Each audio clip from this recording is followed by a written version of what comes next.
My name is Cassandra, I'm 31, and I've been secretly living in my dream home for 6 months, while my family thinks I'm still in that sad little apartment. My relationship with my mother has always been complicated, especially when it comes to comparing me to my brother. So when she gushed over Henry's new house purchase at Thanksgiving dinner and asked when I would finally catch up, I simply smiled and said, I did. I just didn't invite anyone who doubts me. The silence that followed was deafening.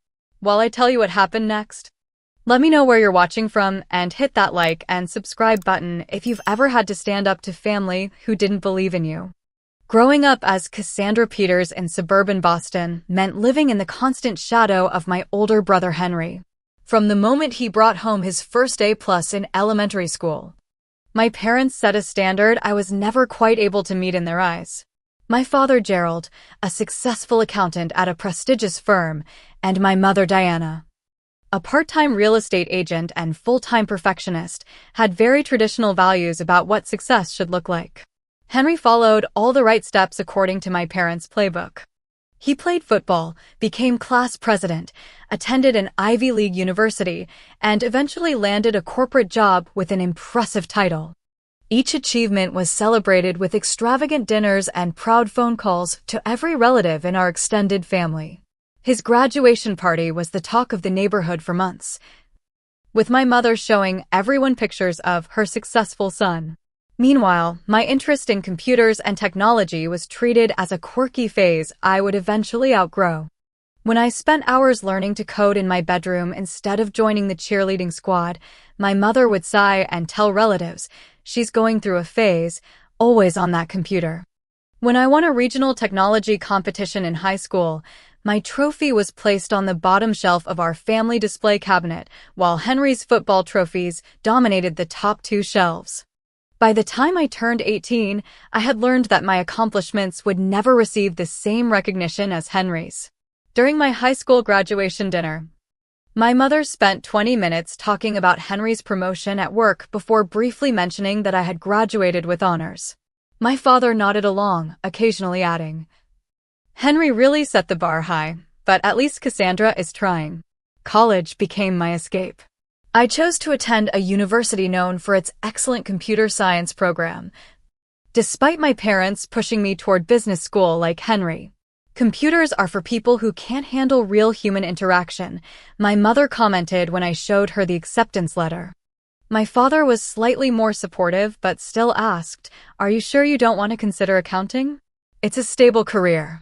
While Henry called home weekly with updates that were met with enthusiasm, my calls home were filled with probing questions about whether I had met any suitable young men or if I had considered switching to a more practical major. Every holiday break, I returned home to questions about when I would get a real job like my brother. During my junior year of college, Henry got engaged to his college sweetheart Lindsay.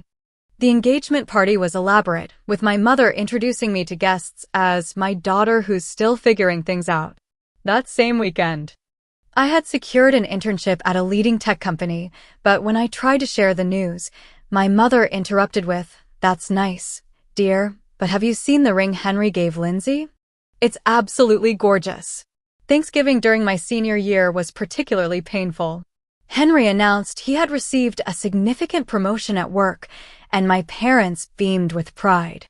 When conversation turned to me, my mother said, well, Cassandra is still playing with computers, but hopefully she'll find something stable after graduation. I noticed my father's slight wince at her words, but he remained silent. After graduation, I decided to limit what I shared with my family. Each success I achieved was met with lukewarm responses or immediate comparisons to Henry, so I began keeping my professional progress to myself. When I was promoted, I didn't call home. When I developed my first successful app prototype, I celebrated with friends instead of family. Family gatherings became exercises in deflection.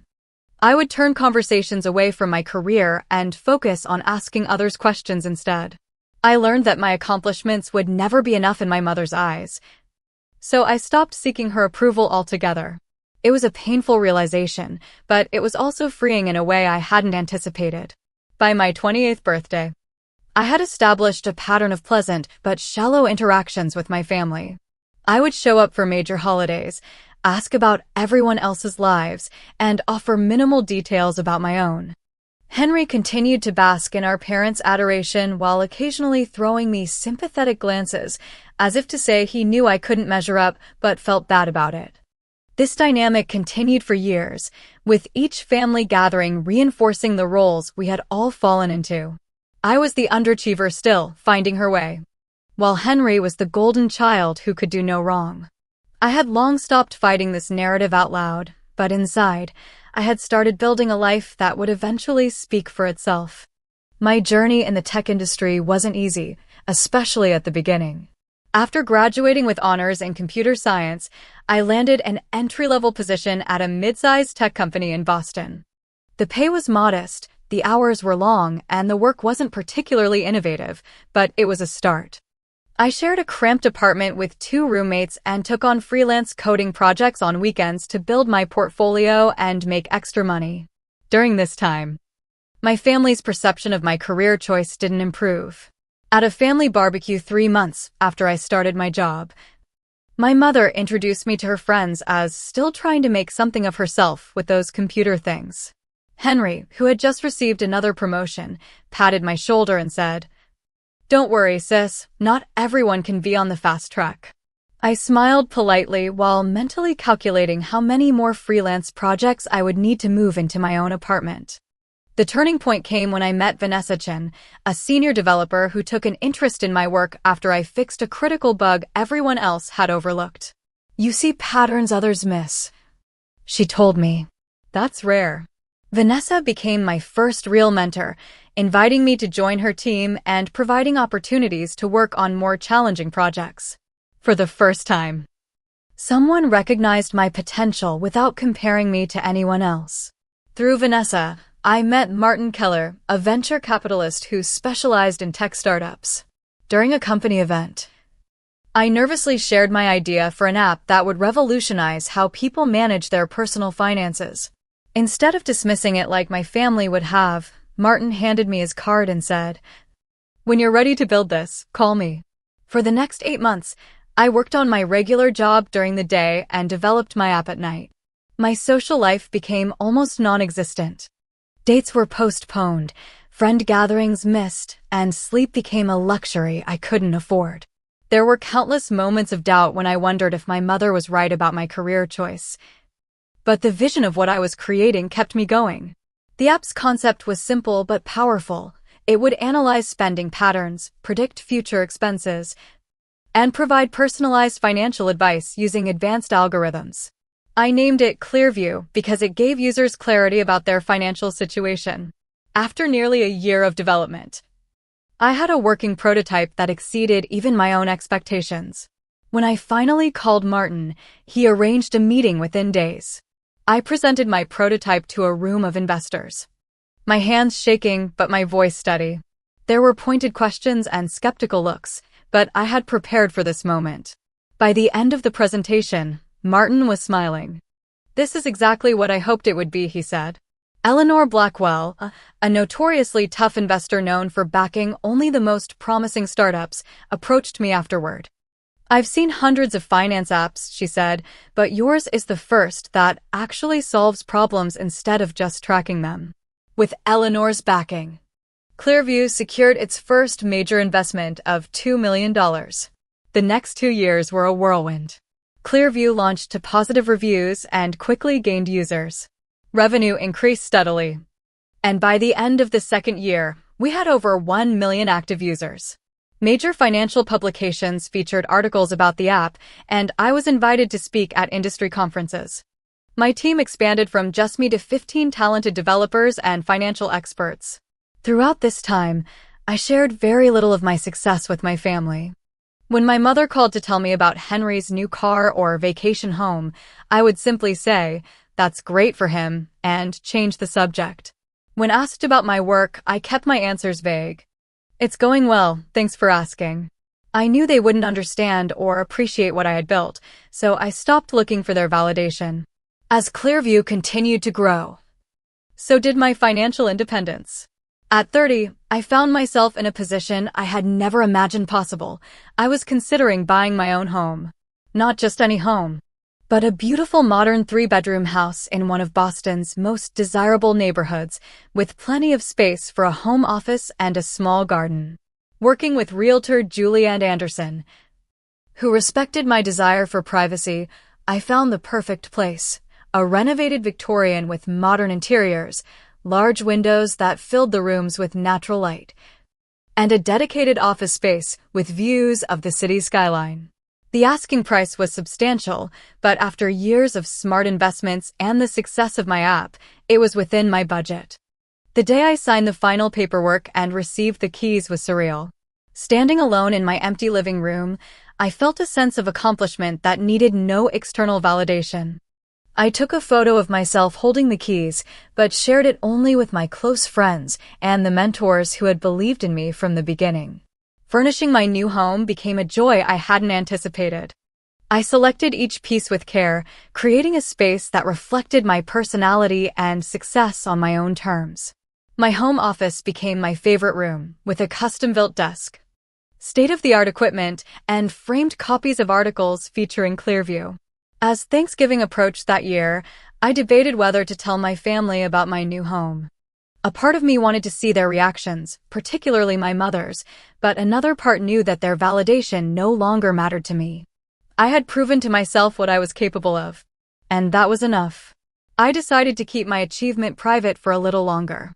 When my mother called to confirm I would be attending Thanksgiving dinner, I simply said, "Yes, I'll be there," without mentioning that I would be driving from my new home rather than my sad little apartment, as she often called it. Some revelations, I decided, were best delivered in person. The morning of Thanksgiving dawned crisp and clear. Standing in my spacious kitchen, sipping coffee from my favorite mug, I mentally prepared for the day ahead. I had already decided to bring an expensive bottle of wine and a gourmet dessert from a renowned local bakery, small touches that hinted at my financial comfort without directly flaunting it. I called my best friend Stephanie while getting ready. We had met in college, and she had been by my side through every career triumph and family disappointment since. "Are you sure you want to go?" she asked when I explained my anxiety about the upcoming dinner. "You could always say you're sick and spend the day binge-watching shows instead." "I need to do this," I replied, putting my phone on speaker as I applied minimal makeup. I've been avoiding real conversations with them for years. "Maybe it's time for some honesty." Stephanie sighed. "Just remember what we talked about. You don't owe them explanations for your success, and you're allowed to set boundaries. If Diana starts with her usual comparisons, you have my permission to leave and come directly to my place for leftover pizza and wine." I laughed, feeling slightly more at ease. I've got my escape plan ready. But maybe this time will be different. Even as I said it, I didn't believe it. Family patterns were too deeply ingrained to change in a single holiday gathering. Before leaving, I took one last look around my beautiful home. The contrast between my reality and what my family perceived couldn't have been starker. With a deep breath, I grabbed my purse, the wine, and the bakery box, then headed to my car, a sleek black sedan I had purchased 6 months earlier, but had never driven to my parents' house. The drive from Boston to my parents' suburban home took 45 minutes. With each mile, I felt myself regressing from confident tech entrepreneur to insecure daughter seeking approval. I put on my power playlist, songs that reminded me of my strength and accomplishments, trying to maintain my hard-won confidence. My parents' house looked exactly as it always had. Meticulously maintained colonial with perfect landscaping and a harvest wreath on the front door. My mother's car was parked in the driveway alongside my father's luxury sedan. Henry's new Range Rover was already there, prominently positioned where visitors would notice it immediately. Taking a deep breath, I approached the front door. Before I could ring the bell, it swung open to reveal my mother, Diana, immaculately dressed in a burgundy sweater set and pearls. "Cassandra, finally. Everyone's already here." No hug, no "how are you?" Just a subtle reminder that I was late, though I had arrived exactly at the time she had specified. "Happy Thanksgiving, Mom," I said, handing her the wine and dessert. I brought a Cabernet from that vineyard Dad mentioned liking and chocolate mousse cake from Bernard's Bakery.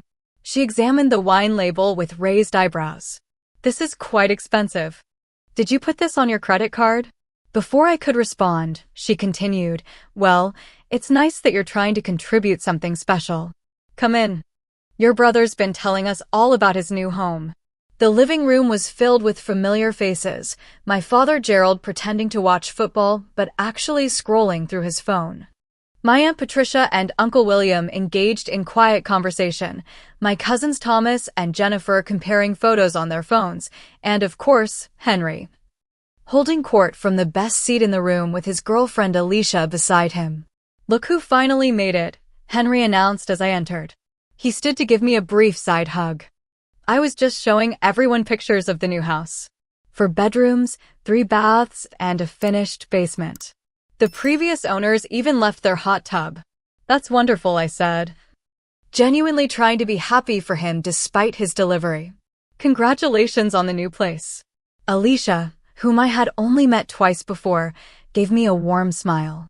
Henry says you're in tech? That sounds fascinating.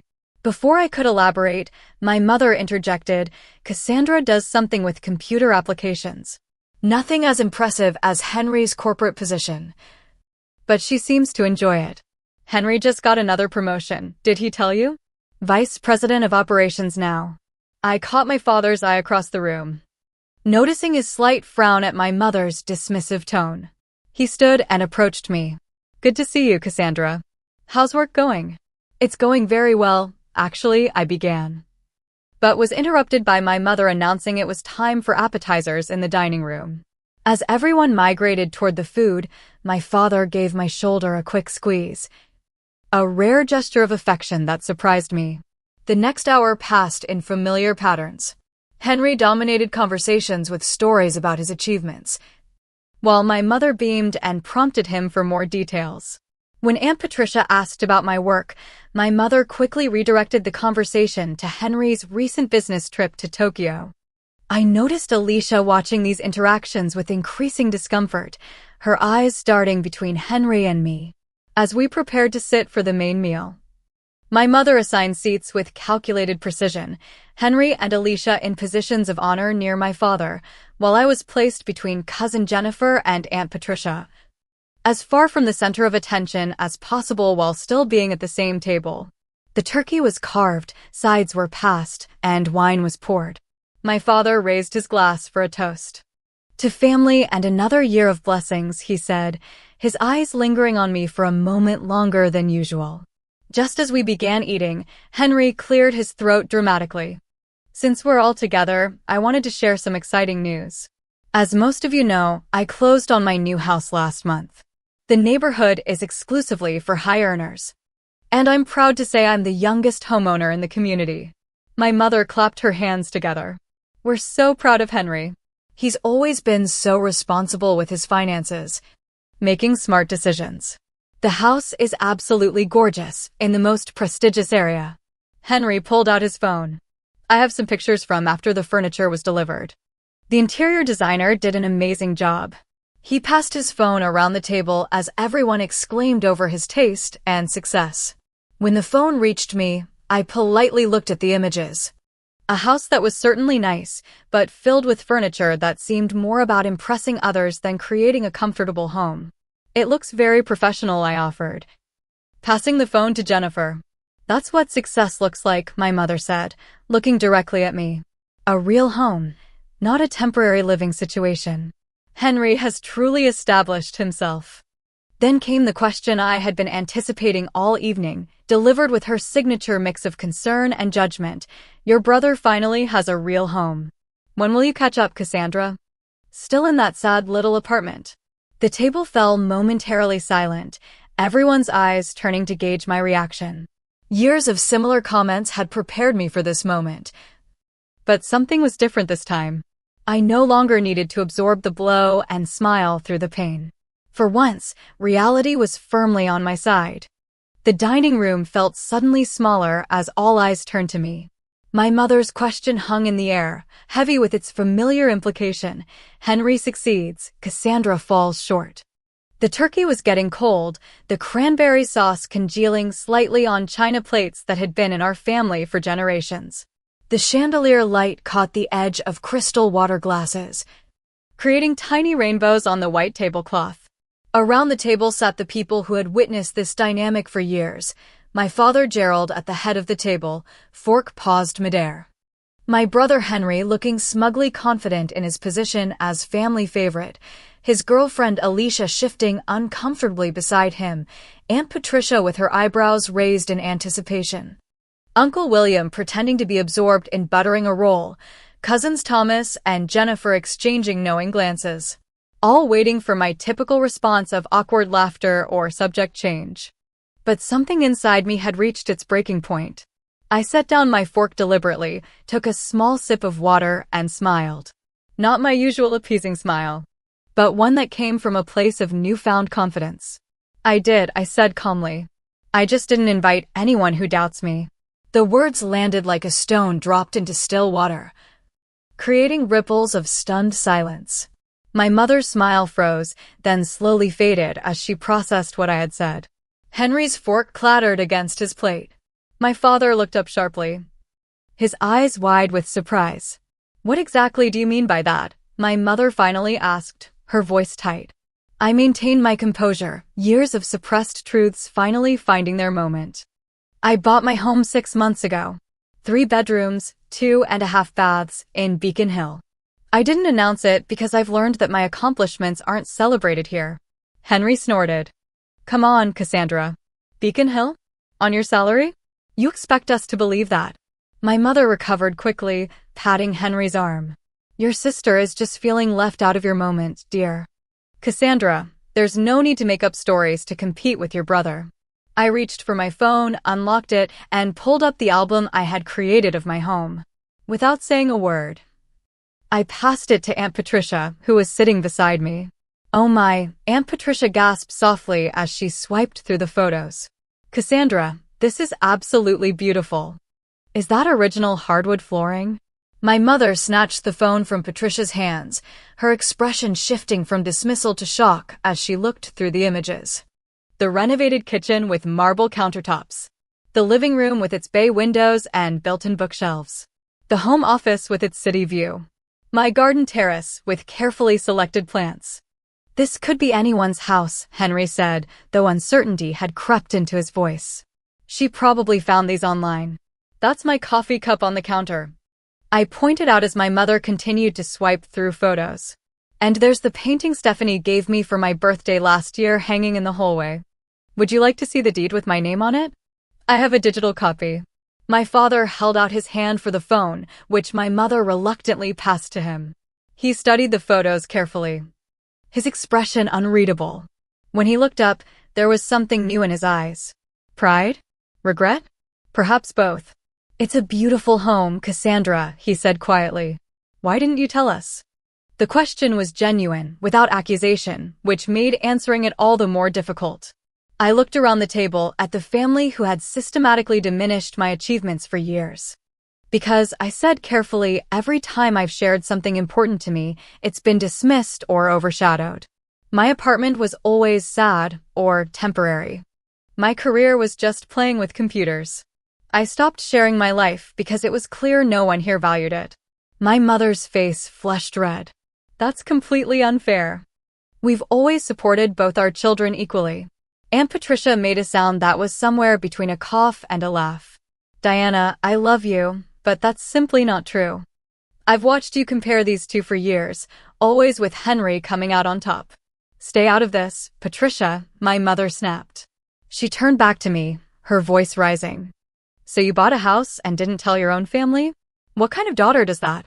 The kind who got tired of being made to feel inadequate, I replied, my voice remaining steady despite the emotions churning inside. I've launched a successful finance app that now has over 2 million users. I've been featured in tech magazines and invited to speak at conferences. But none of that mattered here because it wasn't the kind of success you value. Henry looked genuinely surprised. 2 million users? Wait, are you talking about Clearview? That's your app. His tone had shifted from dismissive to incredulous. My company's financial department uses that software. They just paid for the premium enterprise version. A small, petty part of me enjoyed the shock on his face, but I didn't want this moment to be about one-upping my brother. Yes, that's mine. I found it 3 years ago. Why wouldn't you tell us something like that? My father asked, genuine confusion in his voice. Because, I said, looking directly at my mother. The last time I tried to share career news, Mom said, and I quote, "That's nice, dear, but have you thought about a real job with benefits like your brother has?" My mother's mouth opened and closed several times, no words emerging. For perhaps the first time in my adult life, she seemed genuinely at a loss. "I don't understand," Alicia said, breaking the tense silence.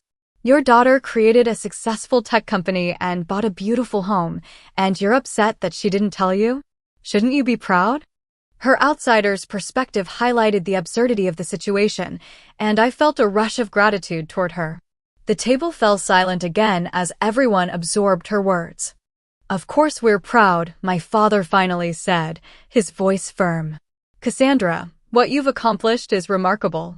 I'm sorry if we haven't properly acknowledged your path." My mother was not so quick to concede. "If you've been so successful, why hide it? That seems unnecessarily secretive. And quite frankly, hurtful to the family." I took a deep breath, determined to remain calm.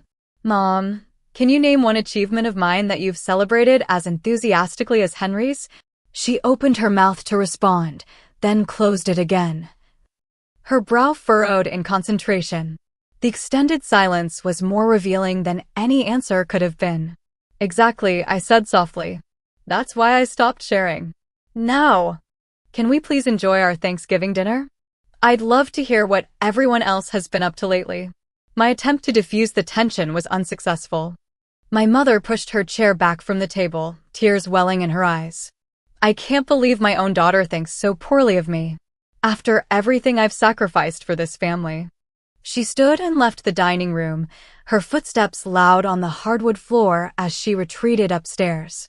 The remaining guests sat in uncomfortable silence until Henry stood up. "I should check on Mom," he said, but Aunt Patricia caught his arm. "Let her process this, Henry. This isn't about you comforting her right now." Her words were gentle but firm, and surprisingly, Henry sat back down. I looked around at the remaining family members, suddenly feeling exhausted by the confrontation. "I didn't come here to create drama," I said. "I just couldn't pretend anymore." "Sometimes truth is uncomfortable," Uncle William said, speaking for the first time since the confrontation began. "But necessary." The remainder of the dinner proceeded in subdued conversation. My mother eventually returned, her eyes red-rimmed, but her composure restored. She didn't speak directly to me for the rest of the meal, addressing her comments to the table at large. As dessert was served, I excused myself to use the restroom, needing a moment alone to collect my thoughts. When I returned to the dining room, I overheard Henry's voice. "It's probably some tiny condo she's exaggerating about. No way she's doing better than me." I paused in the hallway, my momentary hope for understanding evaporating. Some dynamics were too deeply entrenched to change in a single evening, no matter how many truths were spoken.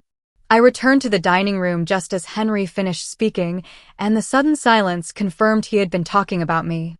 Aunt Patricia shot him a disapproving look while Alicia seemed to be studying her dessert plate with intense concentration, clearly uncomfortable with her boyfriend's behavior. "Is there something you'd like to ask me directly, Henry?" I said, taking my seat again. The pumpkin pie in front of me remained untouched, my appetite long gone. Henry had the decency to look slightly embarrassed at being caught, but recovered quickly. "I was just saying your place can't be in the actual Beacon Hill area. Probably on the outskirts, right? The real Beacon Hill homes are millions of dollars." I met his gaze steadily. "I live 3 blocks from Lewisburg Square. The previous owner was a tech executive who relocated to Seattle and needed a quick sale. I paid $1.8 million, if you're curious about the exact figure."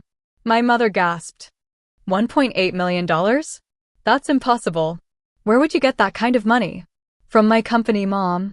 The same one you've been dismissing as playing with computers for years. Clearview was valued at $32 million during our last funding round. I retain majority ownership." My father set down his fork, his dessert forgotten. $32 million? His voice was barely above a whisper, the full scope of what I had built finally registering. Henry's face had turned an interesting shade of red. If that were true, it would have been in the business news. I follow tech startups. It was, I replied simply. Page 4 of the Wall Street Journal, business section, March 18th. There was also a feature in Tech Innovator magazine 2 months ago. I'm surprised you missed it, given how closely you follow these things. The sarcasm in my voice was subtle but unmistakable. For years, I had absorbed his condescension without response. That time had passed. My mother's hands trembled slightly as she set down her water glass. Why would you keep all this from us? Your own family? Do you have any idea how hurtful that is? How could you be so cruel? Her question ignited something deep inside me. Memories of 100 small cruelties she had never acknowledged. Cruel? You want to talk about cruelty, Mom? How about the time you introduced me to your friends as still trying to figure things out the same week my first app hit 50,000 downloads? Or when you said my computer science degree was such a shame when I could have studied business like Henry? Or last Christmas, when you suggested I might want to dress for the job you want. Not the job you have while I was already the CEO of my own company. My voice had remained level, but each example landed with precision. My mother flinched, tears filling her eyes again. I never meant to hurt you, she said, her voice small. I only wanted what was best for you. No, I corrected gently. You wanted what you thought was best. You never asked what I wanted or valued what I achieved because it didn't fit your definition of success. I turned to Henry, whose smug expression had been replaced by something more complex. And you? Every time I tried to share something I was proud of, you found a way to one-up me or dismiss it. Do you remember when I told everyone I had secured my first major investor? You interrupted to announce you had bought a new car, and the entire conversation shifted to your leather seats and premium sound system. Henry looked genuinely taken aback. That wasn't intentional. I didn't realize. That's the problem, I said. Neither of you realized, because you never had to. The family dynamic worked for you. It didn't work for me. Aunt Patricia reached over and squeezed my hand. For what it's worth, I've always thought you were extraordinary, Cassandra. Different from the rest of us, but in the best possible way. I'm sorry I never said it loud enough to counter the other voices. Her unexpected support brought tears to my eyes. Thank you, I managed to say, squeezing her hand in return. My father cleared his throat. Cassandra, I owe you an apology. I saw what was happening over the years, and I did nothing to stop it. I told myself you were strong enough to handle it. That you didn't need my intervention. I was wrong, and I'm deeply sorry. His acknowledgement was both healing and painful, recognition of a hurt that had been allowed to continue for too long. I nodded, not trusting my voice. Alicia, who had been quiet throughout most of the exchange, suddenly spoke up. I think what Cassandra has accomplished is incredible. Building something from nothing on her own terms. That takes vision and courage. Henry shot her a look of betrayal, but she continued. Henry, your success is impressive too. But in a different way. Why does one have to diminish the other? Her question hung in the air, simple yet profound. My mother dabbed at her eyes with a napkin. I just don't understand why you couldn't have shared your successes with us. We're your family. Because I said, my voice finally breaking. I got tired of offering my achievements only to have them handed back to me as not good enough. So I stopped offering. I built a life where my success was valued by the people in it. The weight of years of unspoken hurt filled the room. My mother stood abruptly. I need some air, she announced, and left through the back door. I felt suddenly exhausted, drained by the emotional confrontation. I think I should go, I said, standing and gathering my purse. Please don't, my father said, rising quickly. We need to talk about this, as a family. We've had years to talk about this, Dad. Nothing changed. I don't see tonight being any different. I moved toward the front door, a mixture of regret and relief washing over me. I had finally spoken my truth, but the cost felt incredibly high. Henry followed me to the entryway. Cassandra, wait. You can't just drop a bomb like this and leave. Why not? You and Mom have been dropping bombs on my self-esteem for years and walking away. I reached for the door handle. That's not fair, he protested. I didn't know you felt this way. You never asked, I replied simply. And now you know. I stepped outside into the cool evening air, tears finally breaking free as I walked to my car. The weight of the confrontation pressed on my chest, making it difficult to breathe. I fumbled with my keys, just wanting to escape to the sanctuary of my own home. As I sat in my car, hands gripping the steering wheel, I wasn't sure if I felt victorious or defeated. The truth had finally been spoken, but the pain remained. I started the engine, watching the house where my family remained, wondering if anything would truly change. I had barely pulled out of the driveway when I saw a figure hurrying down the front walk. My father waved for me to stop, his face etched with concern in the glow of the streetlights. For a moment, I considered driving away. But something in his expression made me put the car in park and lower the window. "Cassandra, please don't leave like this," he said, slightly out of breath. "Can we talk? Just you and me?" I hesitated, then nodded and turned off the engine. We walked in silence to a bench at the end of the block, a spot where I used to wait for the school bus as a child. The night was quiet except for distant traffic and the occasional rustle of leaves. "I've failed you," my father said finally, his voice heavy with regret. "I've been watching the dynamics in our family for years, seeing how your mother and Henry treated your accomplishments, and I did nothing. I told myself it wasn't that bad, that you were strong enough to handle it. I was wrong." His directness surprised me. "Why did you never say anything?" I asked, wrapping my coat tighter against the November chill. He sighed deeply. "Your mother and I, we have very different views on success. She values traditional achievements, status symbols, things she can brag about to her friends. I was raised the same way, to believe success looked a certain way. When Henry followed that path, it was easy for her to understand and celebrate. But you..." He smiled slightly. "You were always different. More creative, more independent. I admired that about you, even when I didn't understand your choices." "You never said that," I whispered. "No, I didn't. And that's on me." He looked down at his hands. "The truth is, I was intimidated by your intelligence, by how quickly you grasped concepts that took me years to learn. I didn't know how to connect with you, so I stayed in my comfort zone with Henry. It was cowardly." His honesty broke something open inside me. "I just wanted you both to be proud of me, Dad. Not despite my choices, but because of them. I am proud of you, Cassandra. More than I can express. What you've built, on your own terms, without our support, it's remarkable. And I'm ashamed that you felt you couldn't share it with us." Tears filled my eyes again, but these felt different, somehow cleansing rather than bitter. "I wanted to tell you so many times. I almost called when I closed on the house, but then I remembered all the times my news was dismissed, and I just couldn't risk it again." My father reached over and took my hand. A gesture so unfamiliar it momentarily startled me. "I want to know everything, Cassandra. About your company, your home, your life. Not to take credit or compare, but because I've missed too much already. If you'll let me, I'd like to start being the father you deserved all along." His sincerity was unmistakable, and I found myself nodding through tears. "I'd like that." We sat in silence for a few minutes, the weight between us shifting into something lighter, something hopeful. Finally, he asked, "Will you come back inside?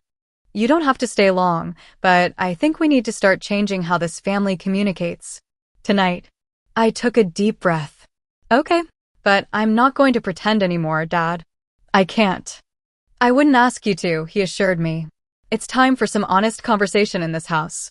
We walked back slowly, and I braced myself as we re-entered the dining room. My mother sat stiffly at the table, her face composed, but her eyes red. Henry and Alicia were engaged in whispered conversation that stopped abruptly when they saw me. Aunt Patricia smiled encouragingly. "Cassandra has agreed to stay a little longer," my father announced, his hand on my shoulder. "And I think we all need to have an honest conversation." My mother dabbed at her eyes with a napkin. "I don't understand why you're so angry with us, Cassandra. We've always wanted the best for you." I took my seat, feeling strangely calm now. "I'm not angry, Mom. I'm hurt. There's a difference. And what you wanted for me wasn't necessarily what was best for me. But how could buying a house and not telling your family possibly be the right thing to do?" She pressed, genuine confusion in her voice. Because every time I shared something important to me, it was diminished, I explained patiently. When that happens enough times, you stop sharing. Henry shifted uncomfortably. I never meant to overshadow you, Cass. I was always trying to impress Mom and Dad too. This admission from my seemingly confident brother surprised me. You didn't have to try, Henry. You were doing exactly what they valued. I was building something they didn't understand or respect. That's not true, my mother protested, but her voice lacked conviction. Aunt Patricia intervened gently. Diana, from an outside perspective, it's been clear for years that you treat Henry and Cassandra very differently. You praise everything Henry does, while questioning Cassandra's choices at every turn. My mother looked genuinely shocked. Is that how everyone sees it? Nods around the table confirmed it, even from Henry. My mother's face crumpled slightly. I never intended. I just worried about you, Cassandra. The tech industry seemed so unstable, so competitive. I wanted you to have security. My company provides security, Mom. Financial security, creative fulfillment, independence. Everything you wanted for me, just not in the package you expected. For the first time. She seemed to truly hear me. May I see more pictures of your home? She asked tentatively. I pulled out my phone and opened my photo album. I'd be happy to show you. For the next 20 minutes, I shared images of my home, explaining the renovation choices, the artwork I had selected, the garden I was cultivating. My mother asked questions that were genuinely interested rather than judgmental. Henry, surprisingly, asked thoughtful questions about Clearview and seemed impressed by my answers. As the evening wound down, my father suggested, perhaps we could all see Cassandra's home in person sometime. If she's comfortable with that. I considered this carefully. I'd like that. But on one condition, it's not a competition with Henry's house. It's just my home, which I'm proud of. Of course, my father agreed immediately. My mother hesitated, then nodded. I'd like to see what you've created, Cassandra. Truly. As I prepared to leave, this time on better terms, Aunt Patricia pulled me aside. I'm proud of you for speaking your truth tonight. It was long overdue. Thank you for your support, I told her, genuinely grateful for her presence. Alicia approached next, speaking quietly. What you did tonight was brave. And for what it's worth, I think what you've built is incredible. Henry joined her, looking uncharacteristically humble. I owe you an apology, sis. I never realized how I was contributing to making you feel less than. Your success is impressive, objectively speaking. No comparisons needed. His words weren't perfect, but they were sincere. And I appreciated the effort. Thanks, Henry. Your house is beautiful too, by the way. I meant that. My mother's goodbye was stiff, but not hostile. We'll talk soon, she said. Which felt like progress from where we had begun the evening. My father walked me to my car. This is just the beginning of a new chapter for our family, he said. It won't be perfect. But it will be more honest. As I drove home, I called Stephanie. You won't believe what happened, I began, recounting the evening's events. I'm so proud of you, she said when I finished. How are you feeling? I considered the question carefully. Drained. Relieved. Hopeful, maybe? It's complicated. Family always is, she replied wisely. Get some rest. We'll dissect every minute of this over coffee tomorrow. That night, I slept more peacefully than I had in years, the weight of unspoken truths finally lifted from my shoulders. The path forward with my family wasn't clear, but for the first time, it felt possible to create something authentic rather than performing the role I had been assigned. 3 months after that fateful Thanksgiving, I stood in my kitchen arranging a charcuterie board for my first official family gathering in my home. The journey to this moment had been filled with small steps forward and occasional steps back, but progress was undeniable. My father had been the first to truly bridge the gap. He called regularly, asking genuine questions about my work and listening attentively to my answers. He had visited my office, meeting my team and seeing firsthand what I had built. The pride in his eyes during that visit had healed something deep within me. Need any help? My father asked now, entering the kitchen with an expensive bottle of wine he had brought. Unlike in the past, this gesture wasn't about showing off, but simply sharing something he thought I would enjoy. I think I've got it covered, I replied, smiling. Thanks for coming early. Wouldn't miss it, he said, and I knew he meant it. The shift in our relationship had been the most dramatic and healing of all the family changes. He had apologized not just once, but consistently through his actions, showing up for me in ways he never had before. The doorbell rang, announcing the arrival of other guests. Henry and Alicia entered first, bearing a houseplant as a gift. My brother looked around appreciatively. This place is even better in person, he said. His compliment lacking the competitive edge it would have had months ago. Those windows are incredible. Alicia hugged me warmly.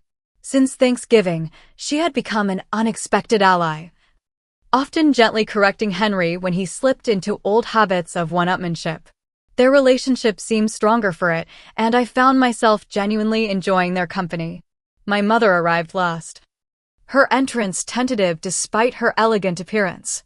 Cassandra, your home is lovely, she said, handing me a small gift bag.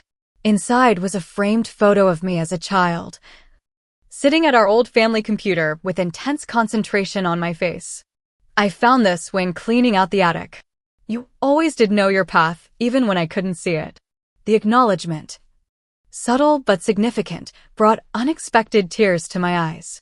My mother and I were still navigating our new relationship with occasional tension, but moments like this gave me hope. Thank you, I said simply. This means a lot. As I gave them a tour of my home, I observed how differently they engaged with my space compared to how they might have before Thanksgiving. My father asked thoughtful questions about the architectural details. Henry admired my tech setup without trying to suggest improvements. Even my mother seemed genuinely impressed rather than looking for flaws to point out. Your office view is spectacular, she commented, looking out at the Boston skyline. I can see why you're inspired working here.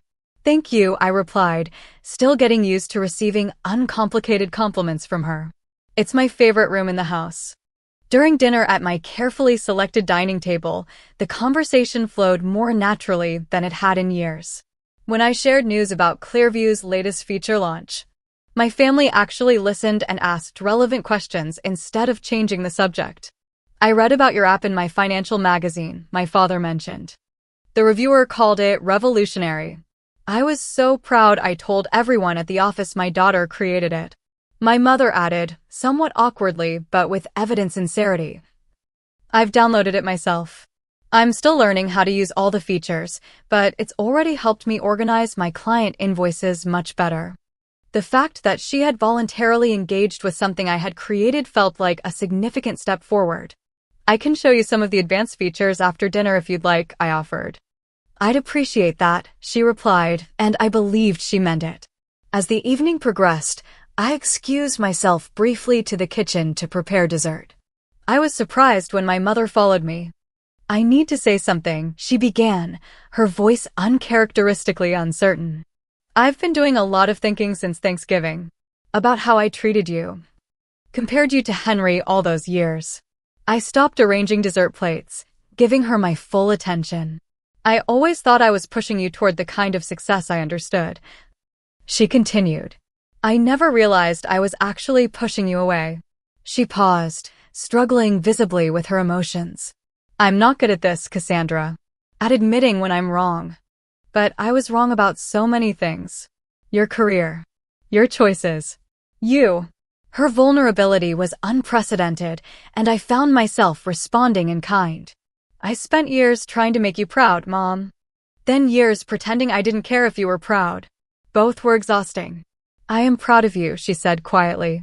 Not because of this beautiful home or your successful company. Though those things are impressive. I'm proud of your resilience, your determination to follow your own path even when I made it harder. That takes extraordinary strength. The words I had longed to hear for so much of my life finally spoken aloud. We didn't hug, we weren't quite there yet, but something shifted between us.